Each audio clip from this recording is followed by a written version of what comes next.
নমস্কার। নমস্কার গুরুজি। হ্যাঁ, নমস্কার। তোমাদের নাম বলো আর তোমরা কোথা থেকে বলছো বলো।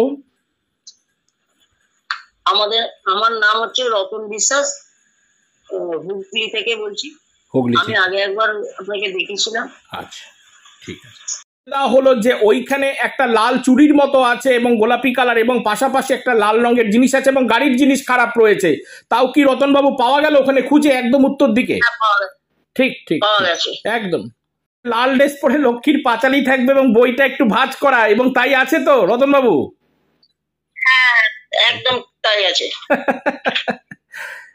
সরাসরি রতনবাবু আজকে সরাসরি সম্পূর্ণ অনলাইন কনসালটেন্সি হলো, কেমন লাগলো? সরাসরি সমস্ত ঘটনা একের পর এক ধরে দেওয়া হচ্ছে। তোমার সাথে তোমার স্ত্রীও রয়েছে, রতন এবং রতনের স্ত্রী দুজনেই আছে পাশাপাশি। কেমন লাগলো আজকে অনলাইন কনসালটেন্সি যেভাবে প্রেডিকশন হচ্ছিল? আপনার খুব ভালো হয়েছে, কথা বলে আমরা খুব খুশি। একদম এবং আমার আমার যে যে জিনিসগুলো সেগুলো আপনি দেখিয়ে দিয়েছেন।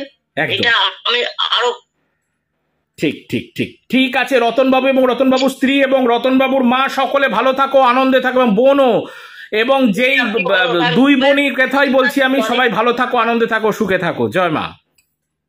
জানো